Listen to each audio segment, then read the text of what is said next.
중국 얘기 하기 전에 우리 전복 얘기도 좀 하고 넘어가야 될 것 같습니다. 네. 여기 이제 그 전복이 1kg가 저는 양이 얼마 안 될 줄 알았거든요. 근데 저한테 같은 경우에는 17마리가 왔어요. 전복이.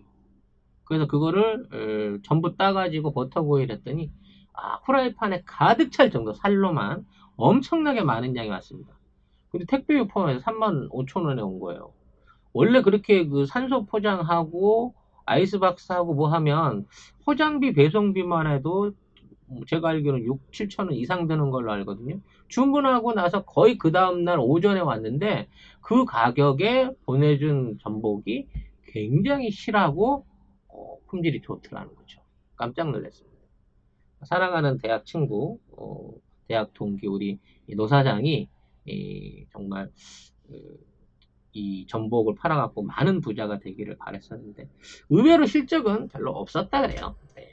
여러분들이 이제 그렇게 장거리에서 전복을 공수하는 데 대한 일종의 그 두려움이 있으실 수도 있고 이게 너무 싸게 주다 보니까 이게 싸게 줘도 문제야. 싸게 주다 보니까 그게 제대로 된 물건이 올까? 혹시 뭐 오분작이나 무슨 뭐 삿갓 쪽에 오는 거 아니야? 이러고 속아서 살까봐 주문 안 하셨는지 모르겠는데요. 정말 품질과 맛이 뛰어난 활전복이었습니다. 네. 여러분들이 양식을 많이 해서 싸진 것도 있겠지만요. 원래 우리 양식산들 중에 그 4, 50% 이상이 일본으로 수출이 됐는데 지금 수출이 전량 안 되고 있다 그래요. 네. 그래서 수출분이 다 내수로 풀려야 되기 때문에 가격이 많이 싸진 부분이 있습니다. 네. 여러분들이 전복농가 생각해가지고 많이 도와주시기 바라겠고요. 네. 전화 걸으셔서 위로의 말씀 주셔도 괜찮고, 송작가 TV에서 주문했다고 하면 반드시 도움이 간다는 점을 인식을 하시면서 주변에 전복 필요하신 분들한테 널리 알려주시기를 감사드리겠습니다. 중국 얘기 해보도록 할게요. 네. 중국이 뭐 이제 한한령을 해제했다 뭐 이런 얘기를 하고 있어요. 그래서 뭐 한중 관광 교류에 활기를 맺고 있다. 이런 얘기가 기사로 일방적으로 뜨더군요. 네. 근데 지금 중국이 관광할 지금 상황이 아니거든요. 네. 베이징도 지금 다시 이 신형 그 코로나가 창궐하기 시작하는 단계인 것 같고 지금 뭐 물난리가 이게 뭐 말도 아니에요. 거의 뭐 중국 100년 역사에 있을까 말까 물난리라고 하는데 이 물난리들 자체가 이제 집중돼 있는 데가 황하강이나 장강 같은 유역이란 말이죠. 근데 여기에다가 중국이 그나마 수리 시설을 너무 빡세게 한 거야. 댐이라든지 그 뭐 보라든지 이런 관련된 시설들을 너무 많이 했어요. 그리고 거기에서 어 홍수 조절을 한다고 했는데 사실상 홍수를 역으로 조절을 해왔습니다. 중국은. 무슨 얘기냐? 비가 많이 오면 물을 내려보내야 되잖아요. 물을 가둬야 되잖아요. 밑으로 내려보내면 위험하니까. 그러려 그러면 평상시에 댐을 비워놔야 돼요. 평상시에 댐의 조수 용량 한 절반 정도만 갖고 와야 된다고. 근데 지금 있는 중국 댐들은 전부 다 수력 발전을 하잖아요. 그러니까 물이 그렇게 많지 않은 시기에도 만재수에 가까울 정도 물을 채워요. 왜냐면 발전하려면 보조차가 높아야 되니까 물을 막아버린단 말이죠. 그래 놓고는 농경지나 이런 쪽으로 돌아가야 될 물들을 억지로 과다 놓고 있으니까 되려 댐을 짓고 나서 가뭄이 더 드는 거야. 이렇게 수력 발전을 하다가 갑자기 비가 내리잖아요? 그러면 이게 물을 미리 빼놨다가 대비할 수 있는 시간이 없어가지고 그냥 만수위로 차오르는 거야. 댐 터진다 그래갖고 난리 나갖고 그때 가서 풀어올 때는 이미 다른 지역도 비가 와서 수위가 높아져 있는데 그 상황에서 댐문을 열음으로 인해갖고 홍수가 더 심해지는 현상을 만든 거야. 그러니까 댐을 지었는데 가뭄 때는 더 가물고 홍수 때는 더 홍수나는 상황을 맞이하고 있거든요. 그래서 중국이 애초에 장강 이쪽에다가 뭐 산사댐 얘기 많이 나옵니다. 뭐 산사댐이 변형됐다, 곧 터질 수 있다. 그거 터지면은 핵보다도 무서운 결과가 난다라고 얘기들 많이 하는데요. 저는 산사댐이 터질 때까지 가지는 않을 걸로 봅니다. 왜냐면 이제 아무리 그 날림으로 지었다고 하더라도 관리하는 사람의 어떤 그러니까 숨을 어느 시점에 여느냐에 따라서 붕괴까지 막을 수 있는 선까지 갈 거예요. 그리고 댐 자체 안에도 말하자면 이걸 조절할 수 있는 게 감지할 수 있는 능력이 있어서 그 이상 능력이 나오게 되면 수위를 낮춰가지고 터지는 단계까지는 만들어가지 않을 겁니다만은 이번 홍수 사태는 미리 대비를 못했기 때문에 거의 100년에 한 번 날까 말까 홍수 상황을 맞이를 했기 때문에 계속해서 방류량을 늘리고 있고 이것 때문에 중하류 지역이 완전히 이 수해로 지금 물난리를 겪고 있는 상황인 것은 맞습니다. 제첩국 사이소. 건강한 고향의 맛 화개장터 제첩국을 드셔보세요.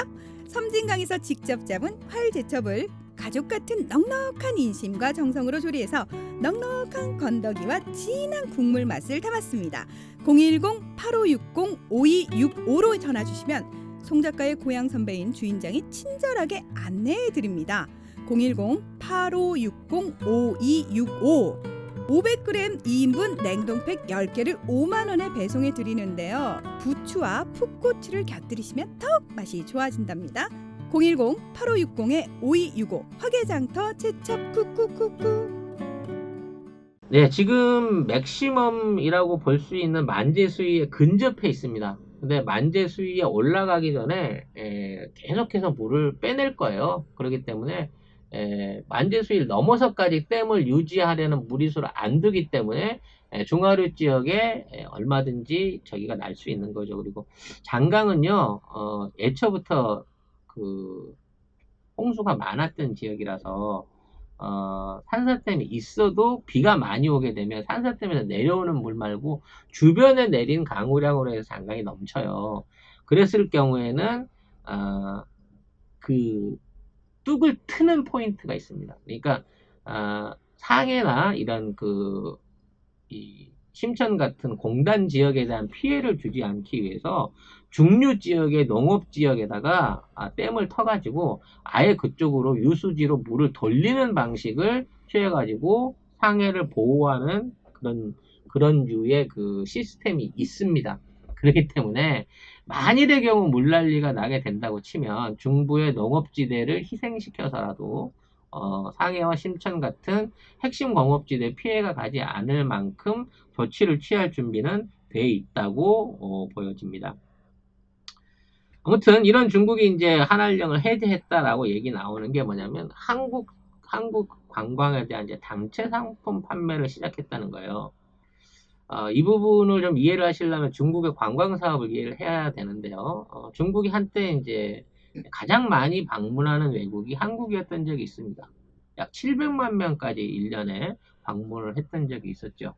그러니까 어마어마한 숫자예요. 사실 700만이라고 치면은 이 700만이라는 숫자가 한국을 한 해에 왔다 갔다라고 치면 그 해에는 진짜 우리나라 인구가 기본적으로 한 달에 하루에 한 20만 명 이상은 더 있었다는 얘기야, 외국인들이.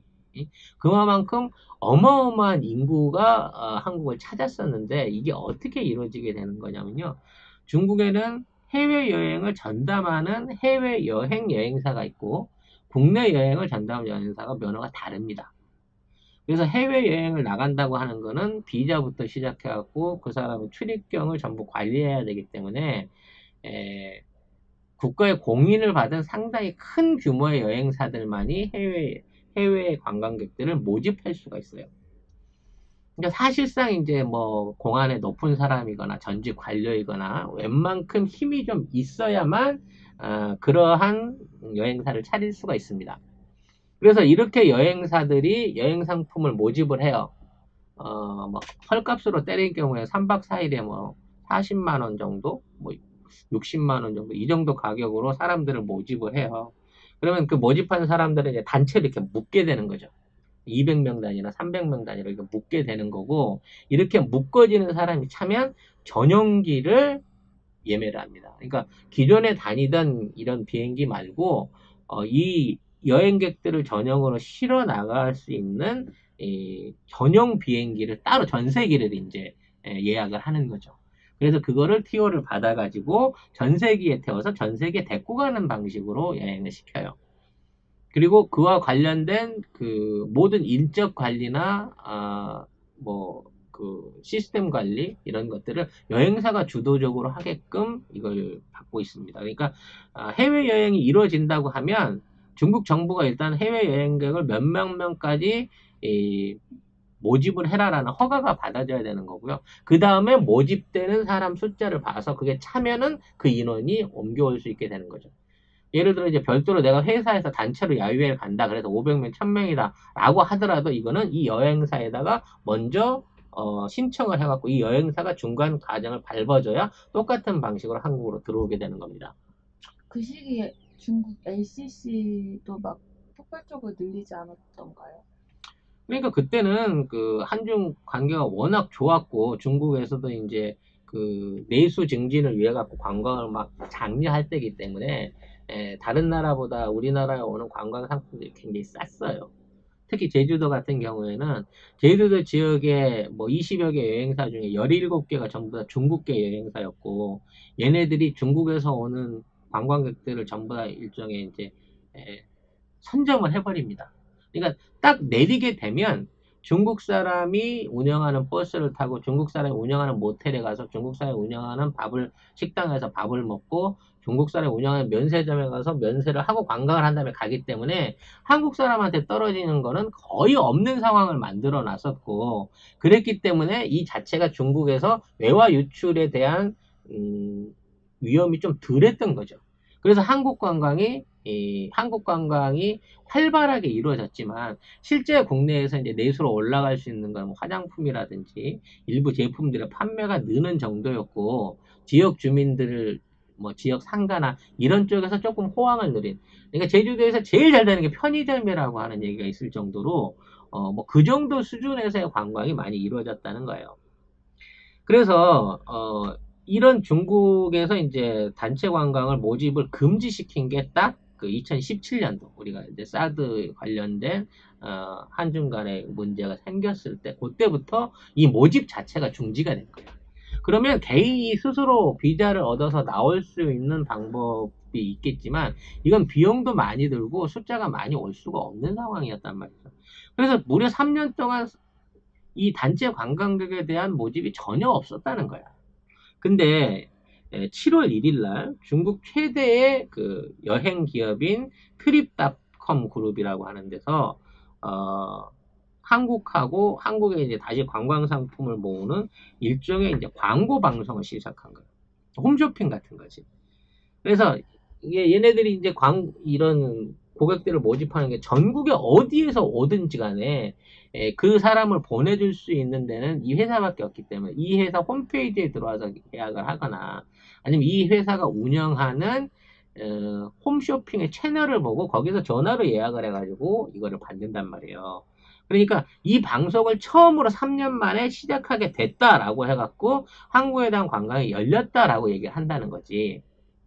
근데 저는 이거를 절대 한알령이라든지 뭐 이런 그 한국 쪽으로 관광이 열렸다는 제스처로 보지 않습니다. 첫째, 아까 시스템에서 설명드린 대로 이 사람들이 관광을 지원을 한다고 하더라도 지금 이 사람들을 싣고 나올 전세기가 없어요.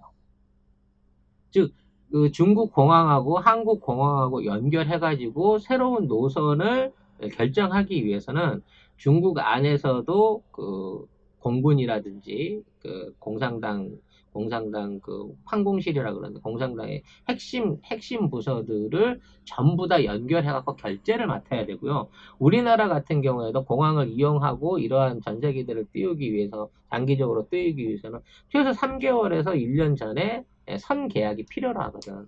아무리 비어있는 상황이라고 하더라도 지금 관광객을 모집해도 이 사람들을 싣고 나올 비행기를 띄우지 못한다 그러면 사실상 이 사람들이 들어올 방법은 없다는 거예요. 그러니까 모집했다는 자체가 큰 의미가 있는 건 아니라는 거지. 둘째로 지금 중국이 확실하게 코로나가 그 진정이 안 돼 있는 상황인데 중국에서 들어온 여행객들이 200명, 300명씩 비행기를 타고 들어오면 이 사람들 검역 안 할 거예요? 이 사람들 14일 동안 그 검역 분류 안 할 겁니까? 지금 상황에서 100% 해야 돼요. 3박 4일 관광하러 오기 전에 2주일 동안 격리돼 갖고 있으면서 14일 격리되고 있으면 3박 4일 관광할 사람이 있을까요? 저는 없다고 봐요. 이거는 100% 제스처예요, 제스처. 우리 언론이나 광고에서 언론 이게 그 떠들거나 이거를 그 좋게 판단할 아무 이유가 없는 거예요. 이건 내가 보기에 시진핑 방한 이전에 한국에게 뭔가 호의적인 제스처를 보이려고 하는 일종의 쇼맨십에 불과하다. 그리고 여기에 만일 들어 그 관광객이 모집됐다고 하더라도 출발 시기는 아마 10월 이후에도 어려울 것이다라고 보는 거예요. 지금 아무 준비가 안 돼 있거든. 사전에 지금 한국하고 북경하고 연결돼 있는 그 다이렉트로 갈 수 있는 항공편조차도 전부 다 결항이 돼 있고 뜨질 않고 있는 상황에서 무슨 전 세계를 뛰어서 관광객이 들어온다는 거야. 말도 안 되는 얘기라고 봐야 된다는 거죠. 뭐 한국 상품에 대한 판매를 허용했다? 이것도 사실은 근거 없는 얘기예요. 자, 중국이 이와 같은 그 모집 광고를 내게끔 해주는 것까지는 1차적인 어떤 개방으로 보이지만 그 이에 대한 후속 조치가 없으면 진행이 안 되는 것처럼 한국산 제품에 대한 그 수입이나 이런 것들을 자유화한다 그래도 우리 비즈니스맨들이 현지에 계서 계약을 맺을 수 없는 이상은 이러한 물품의 이송이라든지 중간 절차들을 원활하게 할 수 있다는 보증이 없기 때문에 한국 상품이 판매가 시작됐다는 얘기는 한국 상품을 포함한 가게들, 그동안 폐쇄되어 있었거나 영업정지가 되어 있던 가게들이 다시 영업하기 시작했다는 선에서 뉴스로 봐야 되지, 이거를 한국 제품을 지금 열심히 사들이고 있다라고 보아서는 안 된다는 거란 말이죠. 저는 좀 이해가 안 됐던 게, 그 대형 여행사가 들어온다는 그 소식 하나로 음. 네이버에 검색어 상위권에 랭크가 된 적이 있던가요? 이런 걸로. 그래서 나는 이렇게 갑자기 되지도 않은 중국발 훈풍을 띄우는 이유가 어떤 의도인지를 참 이해하기 힘들어요. 좀 황당하더라고요. 이거는 일부 주식질 장난치려고 하는 애들이 하는 거거나 아니면 사실상 지금은 그 하나형이라는 단어 자체도 의미가 없게 됐어요. 그렇죠. 왜냐면 이미 이제 한알령을 치지 않아도 한국에 대한 콘텐츠들이 다시 들어갈 수 있는 여지들이 이제 많이 망가졌습니다. 제일 중요한 게 문화 콘텐츠인 거잖아요. 그 태양의 후회를 통해 가지고 절정에 올랐던 게 사드 한 방에 가버리면서 그 이후에 중국 진출을 위해서 마련됐던 그걸 기대하고 만들었던 수없이 많은 콘텐츠들이 전부 다 그 쫄망을 했고요. 신사임당. 신사임당 뭐 이민호 나왔던 인어공주의 꿈부터 시작해가지고 뭐 푸른 바다의 푸른 전설. 바다의 꿈인가요? 푸른 바다의 전설. 몰라. 아무튼 인어 얘기였어. 아무튼 뭐 그 이후에 만들었던 수없이 많은 문화 콘텐츠들이 다 망했고 우리 이제 송송 커플이 중국 최고의 CF 커플이 될 것이다. 뭐 둘이 합쳐 한 건에 250억 받는다 이런 얘기 있었는데 한국인 배우나 가수들이나 뭐 이런 사람들이 광고에 전혀 쓰이지 못하게 됨으로 인해서 이게 국가가 공식적으로 시킨 건 아니에요. 알아서 자발적으로 한 거지. 모든 입간판에서 방송에서 한국 관련된 연예인들이 빠져버렸고 그 와중에 이제 쫄딱 망한 친구 중에 그 유탄을 맞은 중에 제가 봐도 제일 안타까운 친구가 황치열이었죠. 황치열. 어렵게 이제 중국 복면가왕 해가지고 떴는데 본격적으로 수학을 해야 될 시기에 쫓겨나서 지금은 이제 한국에 와서도 존재감이 없는 그런 가수가 돼버린 상황이거든요. 그러니까 그런데 엮여가지고 이제 뭐 추자연을 비롯해서 굉장히 많은 이 홍수아를 위해서 중국에서 잘 나가던 그 배우들과 이 사람들이 전부 갈 자리를 잃었어요. 근데 그 자리를 이미 중국계 배우들이 다 차지하고 있는 입장에서 그게 다시 열릴 수 있을 거냐라는 부분은 조금 의아하다는 거죠. 그리고 흔히 말씀드린 대로 이제 비디오나 VOD 시장 같은 것들이 옛날처럼 한국 드라마를 그대로 받아서 쓰는 경우는 이제 거의 없다고 봐져요. 원전을 받아다가 자기네 배우들과 연출을 통해서 리메이크하는 방식으로 가지 한국 거를 그대로 받아서 방영하는 건 가져가죠. 포맷만 가져가지 옛날처럼 그대로 러닝맨을 갖다 틀어주는 요런 식의 컨텐츠 수입은 안 할 걸로 중국이 보여지기 때문에 앞으로 우리가 문화적인 코드와 이걸 되찾기는 상당히 어려울 거예요. 방탄소년단이라든지 보미 작가가 좋아하는 보이그룹들이나 걸그룹들이 중국에 가서 활동을 하고 싶어도 중국 안에서 10,000명 이상이 모이는 공연을 지자체 그 허가에서 빼버리고 못하게끔 했기 때문에 옛날처럼 대형 공연이 만들어지기 어려운 입장도 있고요.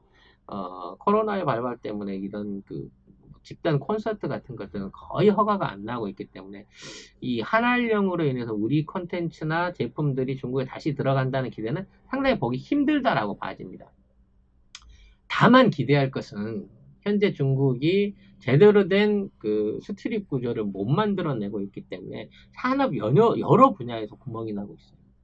그러니까 그동안 중국 안에서는 휴대폰을 만든다 그러면 모든 부품이 중국 내에 있는 기업들이나 공장들을 통해서 조달이 될 수 있었는데 지금은 그게 안 된다는 거죠. 중간중간 빵꾸 나는 부분이 생긴다는 겁니다.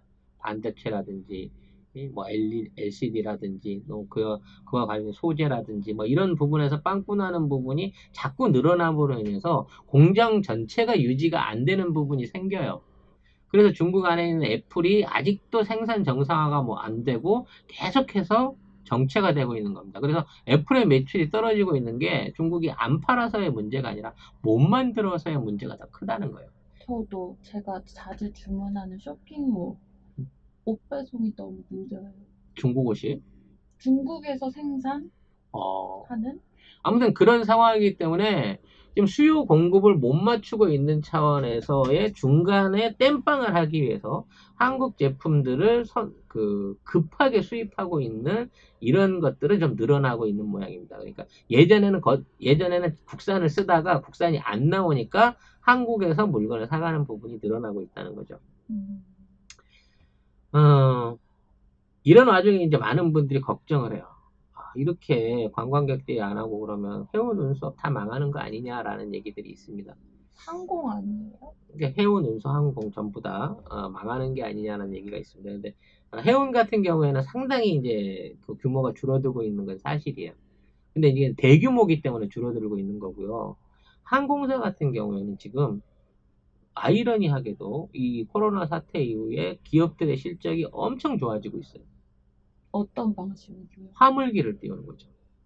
그동안 여객기에만 추진돼 있었던 사업을 하다 보니까 여객기는 이게 다 찰 때도 있고 안 찰 때도 있고 이게 증가함에 따라서 수요가 꾸준하지 않잖아요. 근데 화물기의 수요가 집중적으로 늘어나기 시작하면서부터 화물기의 매출이 올라가지고 현재 우리나라 대한항공이나 아시아나항도 마찬가지고 지금 이제 조금씩 그 개선이 되어가고 있는 외국 항공사들 경우에도 항공 카고를 이용한 물품 수송이 많아지면서 실적들이 개선되고 있는 이상한 현상이 생기고 있어요. 결국은 필요한 물건은 급한 물건이 더 많아졌고 예전보다 비싼 비용을 들여서라도 항공 화물을 많이 이용한다는 얘기겠고요. 그러한 항공 화물의 수요가 한국 기업이라든지 한국 항공사나 한국공항에 몰리고 있다는 얘기는 그만큼 한국 제품이 알게 모르게 많이 팔려 나가고 있는 상황이다라고 이해를 해야 될 것 같아요.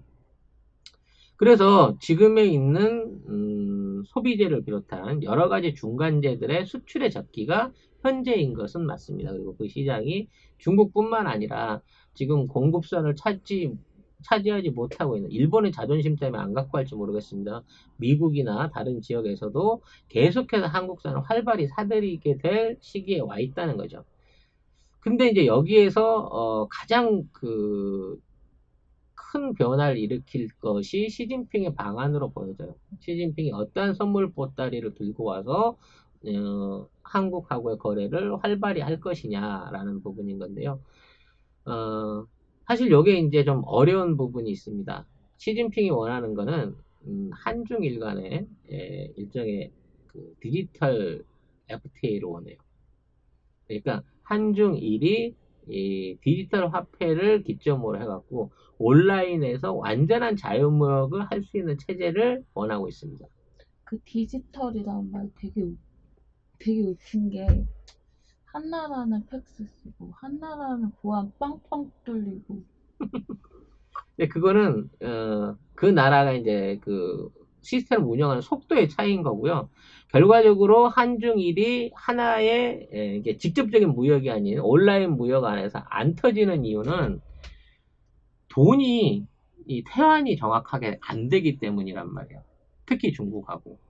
무슨 얘기냐면 우리하고 중국 돈하고 거래 관계는 우리가 달러로 바꿔가지고 달러를 중국 돈으로 다시 바꾸는 이중의 과정을 통해서 태환이 돼요. 다이렉트로 중국 돈이 주고받는 건 이제 일종의 암거래, 예? 그 밀거래나 마찬가지인 거야. 그렇기 때문에 여기에 대한 환율이 기존의 공정 환율보다 굉장히 싸요. 근데 이거를 정상적인 수준으로 직접 태환율을 정해놓고 이거를 활용할 수 있게 된다 그러면 이 달러를 활용하지 않고도 충분히 무역이 가능하거든요. 서로 디지털 화폐를 이용해서 상호 결제를 하고 각 은행에서 이거를 별도로 그 나라 화폐로 바꿔주는 거야. 그러니까 내가 쇼핑몰을 열어서 중국 사람한테 물건을 팔면 중국 택배회사를 불러가지고 물건을 보내고 디지털 화폐로 돈을 받아요. 그걸 한국은행에, 한국의 시중은행에 갖고 가서 한국 돈으로 전환해가지고 그냥 쓰면 되는 거야. 그러면 이 돈하고 이 돈하고의 환율 관계가 얼마로 정할 것이냐에 따라 가지고 사실은 달러로 바꾸는 과정을 배제하고 저렴하게 이걸 이용할 수 있는 일종의 이제 이 무역 카테고리가 생길 수 있거든요. 더군다나 지금 물류 체계가 워낙 잘 돼 있기 때문에 그럼 걔네 혼자 하면 되잖아요, 중국. 아니지. 중국 입장에서는 우리가 참여를 해가지고 이제 중국의 물건을 많이 팔아주길 바라는 거고, 그로 인해가지고 우리하고 중국하고 무역적으로 좀 더 가까워지길 바라는 거고, 궁극적으로는 일본까지도 이 테이블 안에 같이 이 스테이블이라고 불리는 통화 교환에 대한, 테이블 안에 들어오기를 바라는 거예요. 그게 좀 그렇다는 거. 그러니까 우리가 지금 일본하고 이거를 FTA를 강제적으로 해야 되는 상황이 생길 수 있다는 거예요. 그것 때문에.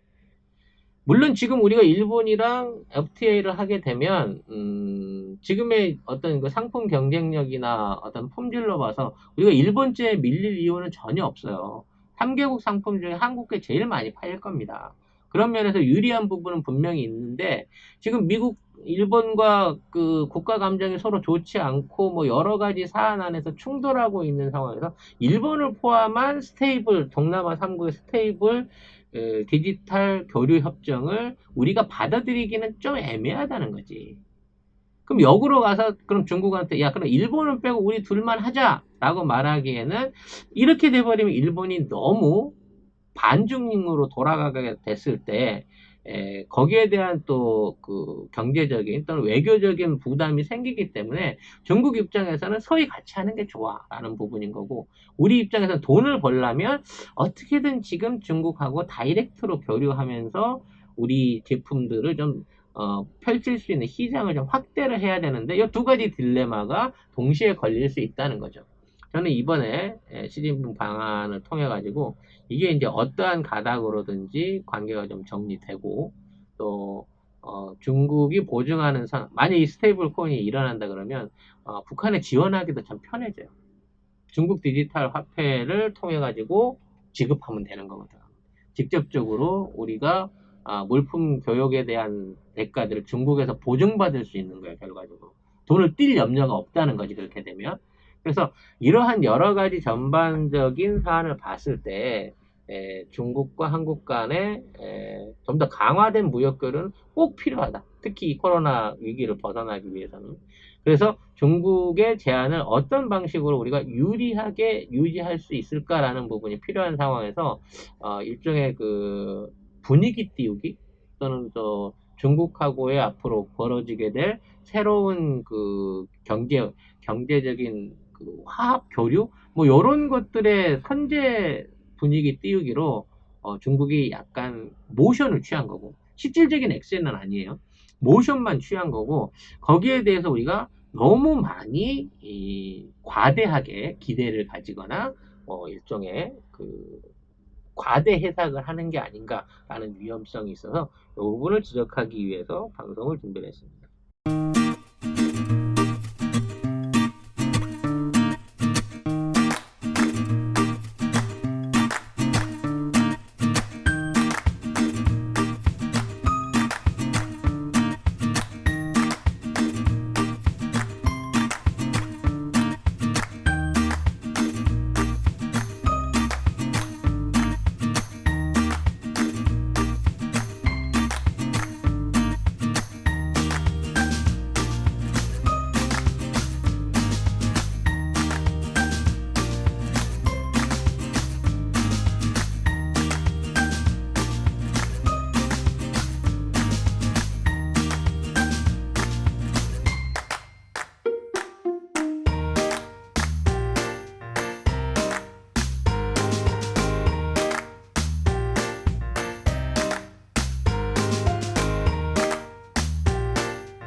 지금 뭐 반응을 보면은 큰 기대 안 하시는데요?